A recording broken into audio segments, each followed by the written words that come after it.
नमस्ते। आप सबका स्वागत है SM एजुकेशन पर, द एजुकेशनल चैनल। हम रस के आठ भेदों के बारे में जान चुके हैं। तो पिछला 8वां नंबर भेद रस जो था करुण रस था। आज हम हास्य रस के बारे में जानेंगे।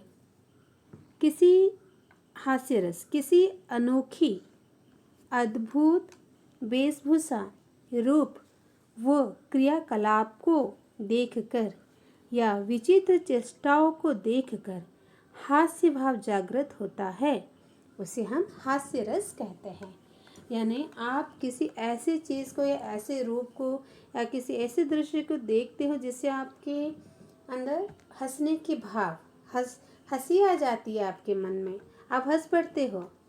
इस प्रकार के चेष्टाओं को हम हास्य रस कहते हैं। तो एक उदाहरण देखते हैं। ये उदाहरण हरिशंकर शर्मा जी की लिखी हुई है।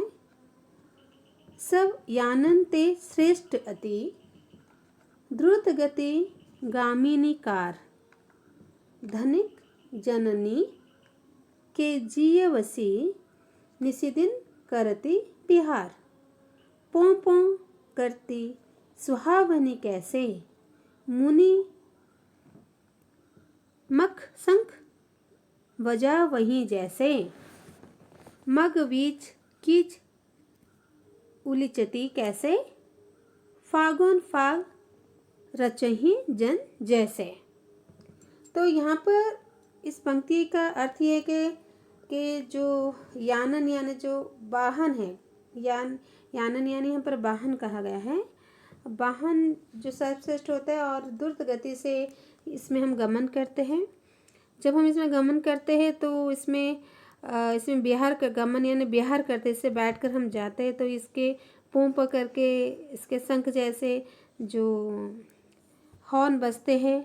और ऐसा भी होता है कि अगर कीचड़ हो तो कीचड़ को भी उछालती हुई यान या वाहन चली जाती है और कीचड़ किसी के ऊपर उछल जाता है, जैसे फागुन फाग रचही जन जैसे। यानी वो कीचड़ किसी के ऊपर अगर गिरता है तो ऐसे फागुन महीने में फाग यानी रंगोली है ना, होली, हाँ, होली जैसे गिरती है, ऐसे पता चलता है। तो ये जो उदाहरण हास्य रस का है, इसका स्थायी भाव देखते हैं। तो हास्य रस का स्थायी भाव हास्य है, हास।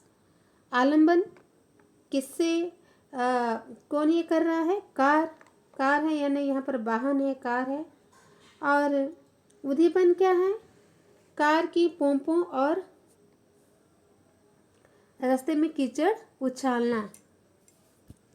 तो इस तरह से यह हास्य रस का उदाहरण था।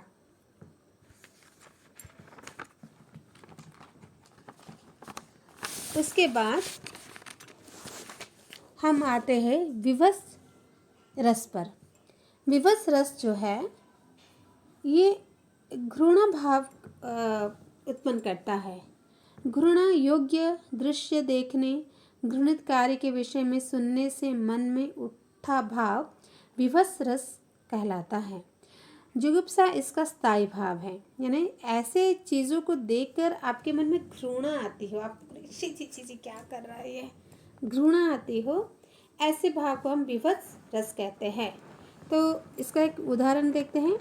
भूषण जी ने लिखा है, कोई अंतड़िनी की पहरी माल इतरात दिखावत, कोई अंतड़िनी की पहरी माल इतरात दिखावत, कोई चर्बी ले चोप सहित निज अंगनी लावत, को मुंडनी ले माल मोद कंदकू लो डारत, को रुढ़नी पे बैठी करेजो फारी निकारत। तो ये जो पंक्तियां हैं भूषण जी की लिखी हुई हैं, ये बड़ी भयानक यानी घृणे वाली ही पंक्तियां हैं। आप चित्र पर देख पा रहे हो।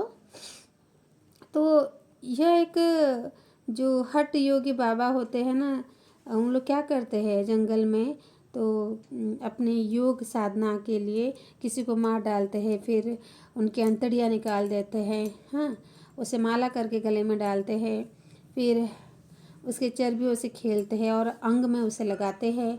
कोई तो मुंडनी यानी सर को काट के उसे माला करके लगाता है।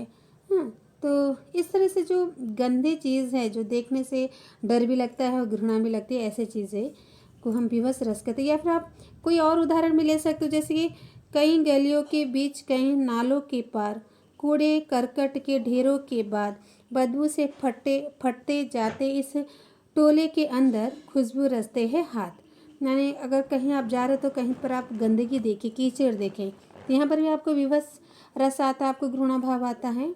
तो इस तरह से विवश रस होता है। तो पहले बार जो हमने उदाहरण कहा उसकी स्थायी भाव देखते हैं। यहाँ पर स्थायी भाव है जुगुप्सा यानी घृणा, आलंबन हो गया शमशान का दृश्य, उधीपन हो गया आंतों की माला पहनकर इतराना, शरीर पर चर्बी पोतना, नरमुंडों के गेंद की तरह उछलना, सीने पर बैठकर कलेजा फाड़कर निकालना।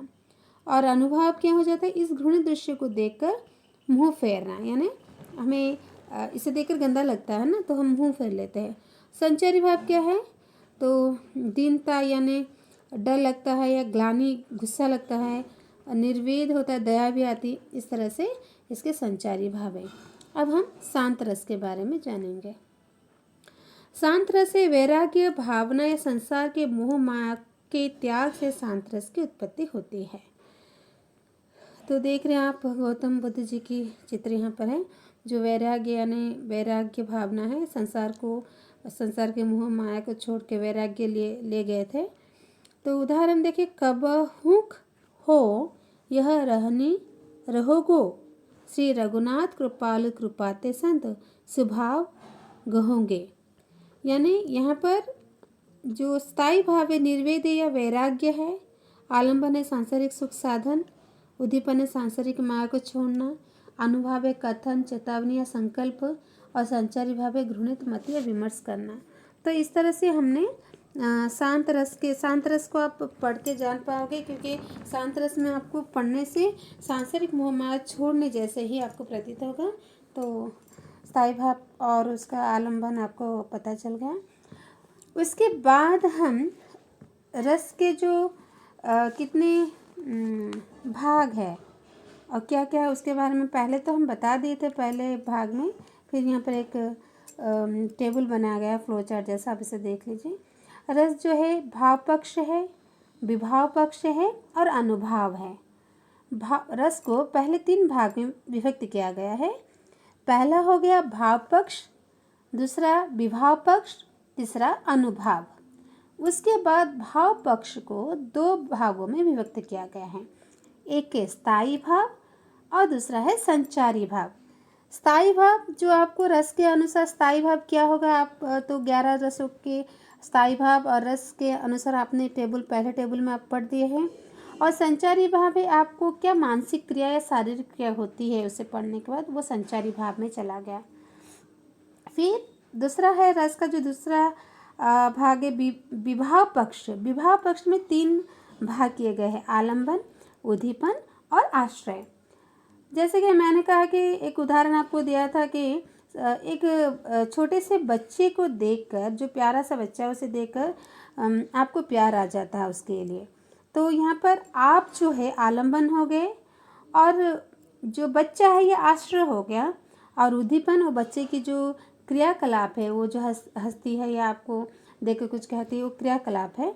इस तरह से हमने आलंबन, उद्दीपन, आश्रय के बारे में जाना। अब जो उद्दीपन है ये 2 तरह के हैं। उद्दीपन एक आंतरिक चेष्टा है और एक बाह्य परिस्थिति है। उद्दीपन हमें अंदर से कुछ लगे, जैसे छी अच्छा नहीं लग रहा है, घृणा लग रहा है या ऐसा कुछ चीज़ें। और बाह्य परिस्थिति क्या है, कायिक है, मानसिक है, वाचिक है,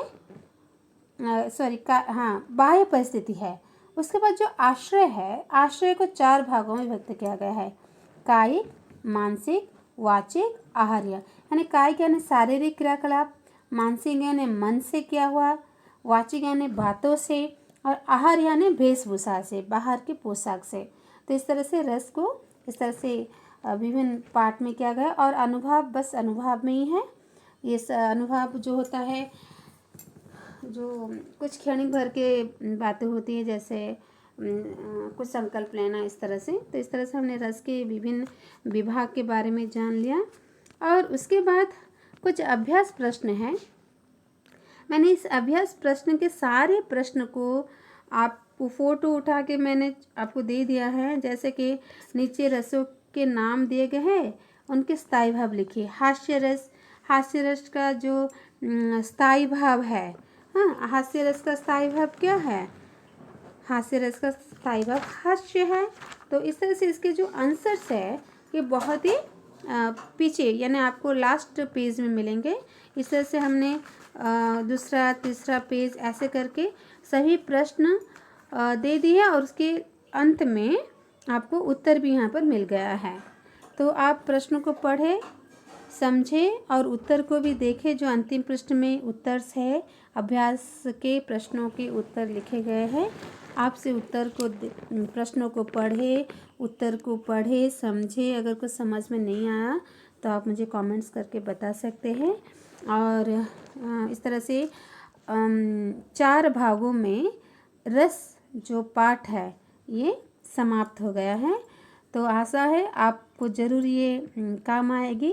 अगर आप इसे आपके काम आते हैं, आप इसे पढ़ते हो, समझते हो और आपकी जो प्राप्त करने की जो दिशा थी आपको प्राप्त हो रहा है, तो ज़रूर आप मेरे चैनल को SM एजुकेशन चैनल को सब्सक्राइब कीजिए, लाइक कीजिए एंड शेयर कीजिए। आपके लाइक, शेयर और कमेंट्स से मुझे और भी ज़्यादा वीडियो बनाने की प्रेरणा मिलती है और मैं और ही चेष्टा करूँगी और अच्छे तरह से समझाऊँ और अच्छे तरह से आपको पता चले हर एक विषय में, जैसे आप परीक्षाओं में आप इसे आपकी सहायता हो सके। तो धन्यवाद।